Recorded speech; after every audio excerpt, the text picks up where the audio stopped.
কুমার, যিনি একজন কিংবদন্তি, যার জীবনের প্রতিটি গল্পই শোনা মানে একটা নতুন মজার জগতে প্রবেশ করা। আজকের গল্পে জানবেন কিভাবে এক কুকরু কুকুর জন্য পুরো স্টুডিও তোলপাড় হয়েছিল। কিশোর কুমারের গান যেমন আমাদের হৃদয়ের গভীরে জায়গা করে নেয়, ঠিক তেমনি তার জীবনের গল্পগুলিও অনন্য। শুটিংয়ের মজার মুহূর্ত থেকে শুরু করে প্রযোজক পরিচালকদের সঙ্গে হাস্যরসাত্মক ঘটনাগুলি কিংবা কোনো গানের রেকর্ডিংয়ের পিছনের অসাধারণ গল্প, সবই যেন একেবারে আলাদা রকমের। প্রত্যেকটি গল্প শুনে আমাদের একটাই কথা মনে হয়, কিশোর কুমারের মতো কেউ কখনো ছিলেন না, নেই এবং হবেনও না। তাঁর জীবন যেন এক অপূর্ব রঙিন ক্যানভাস, যেখানে প্রতিটি রঙই এক একটি আলাদা গল্প বলে। महकी महकी ठंडी हवा ये बता, हवा ने हंस के कहा गली का क्या तुझको है पता। আজকের গল্পও ঠিক তেমনই। যখন মেহমুদ সাহেব কিশোরদাকে বলেছিলেন, কিশোরদা পুরো গানটা আপনি গাইবেন, কিন্তু আমি এই গানের শুধু একটা শব্দ গাইতে চাই, তখন কিশোরদা কি উত্তর দিয়েছিলেন, এটাই আজকের ভিডিওর বিষয়। বন্ধু, সেটি শোনার জন্য ভিডিওর শেষ পর্যন্ত একটু অপেক্ষা করুন। নমস্কার বন্ধুরা, আমাদের ইউটিউব চ্যানেল ফ্যাক্টস এমডিতে আপনাদের স্বাগত জানিয়ে ভিডিওর মূল পর্বে প্রবেশ করছি। मिलना है यार से तो जा बॉम्बे टू गोवा। 1972 সালে মুক্তিপ্রাপ্ত এক দারুণ comedy adventure film Bombay to Goa. ছবির মুখ্য চরিত্রে ছিলেন অমিতাভ বচ্চন, অরুণা ইরানি, শত্রুঘ্ন সিনহা এবং মেহমুদ। এই ছবিটি অমিতাভ বচ্চনের কেরিয়ারের এক গুরুত্বপূর্ণ মাইলস্টোনে পরিণত হয়। Hey, cat buzzing muscles which quite fascinating me. Yo, what shall I do? How shall I save my skin? একদিন বলিউডের প্রখ্যাত কমেডিয়ান সতিন্দার খোসলা ওরফে বীরবল সাহেব একটি মজার গল্প শোনান। সেই সময় বোম্বে টু গোয়া সিনেমার গান রেকর্ডিং চলছিল। মেহমুদ সাহেব তাকে বলেছিলেন, কাল স্টুডিওতে এসো, গান রেকর্ডিং হবে।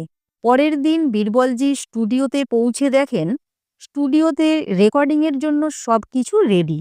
সেখানে পঞ্চমদা অর্থাৎ আর.ডি. বর্মন, অন্যান্য মিউজিশিয়ানরা এবং মেহমুদ সাহেবও উপস্থিত। তবে কিশোরদা তখনও আসেননি। কিছুক্ষণ পরে কিশোরদা এসে উপস্থিত হন। हे हे हे ओ हो हो। পঞ্চমদা সঙ্গে সঙ্গে কিশোরদাকে বলেন, কিশোরদা গানটা তো আমি আগে পাঠিয়েছিলাম, মুখস্থ করে এসেছেন তো? কিশোরদা মজার ছলে উত্তর দেন, আরে হ্যাঁ বাবা, মুখস্থ করে এসেছি, চলো এখন রিহার্সাল শুরু করি। পঞ্চমদা হারমোনিয়াম নিয়ে রিহার্সাল শুরু করলেন। গানটি ছিল দেখা না হায়রে সোচা না হায়রে। আর তারপরেই এলো আসল মজার জায়গা, কুকরু কুকু। बुलबुल है कौन कौन सैयार। কিশোরদা যখন গানের কুকুরু কুকু অংশটি গাইছিলেন, তখন মেহমুদ সাহেব হঠাৎ তাকে থামিয়ে দিয়ে বলেন, কিশোরদা এই কুকুরু কুকু আমি গাইব, এটি আমি অনেকবার প্র্যাকটিস করেছি। মেহমুদ সাহেবের এই কথা শুনে কিশোরদা থমকে যান এবং রাগের সঙ্গে বলেন, আরে বাগারু, তুমি এই গানে কুকুরু কুকু করবে? পঞ্চম, যদি মেহমুদ এই অংশ গাইতে চায় তবে সে পুরো গানটাই গেয়ে নিক, আমি চলে যাচ্ছি। এই কথা বলে কিশোরদা সত্যিই স্টুডিও ছেড়ে বেরিয়ে যেতে লাগলেন। মেহমুদ সাহেব তখন পুরো অবাক হয়ে যান। তিনি পঞ্চমদাকে বলেন, পঞ্চমদা কিশোরদাকে থামাও, যদি গানটা রেকর্ড না হয় স্টুডিওর ভাড়া, মিউজিশিয়ানদের পেমেন্ট সবটাই আমার বিশাল ক্ষতি হয়ে যাবে। তখন পঞ্চমদা দৌড়ে কিশোরদার পিছনে যান এবং তাকে অনুরোধ করেন গানটি গাওয়ার জন্য। কিশোরদা তখন বলেন, দেখো পঞ্চম, প্রথমত মেহমুদ আমাকে গানের জন্য অর্ধেক টাকা দিচ্ছে, দ্বিতীয়ত গান গাইতে গেলেই সে আমাকে বিরক্ত করছে।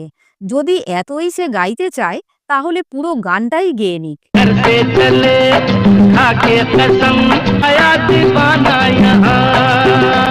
अरे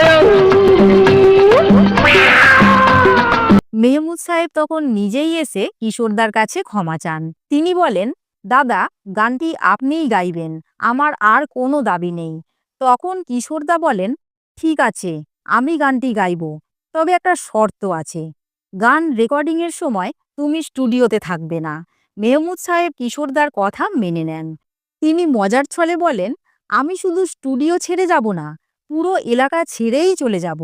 এরপর গান রেকর্ড হয় এবং সেটি সুপার হিট হয়ে যায়।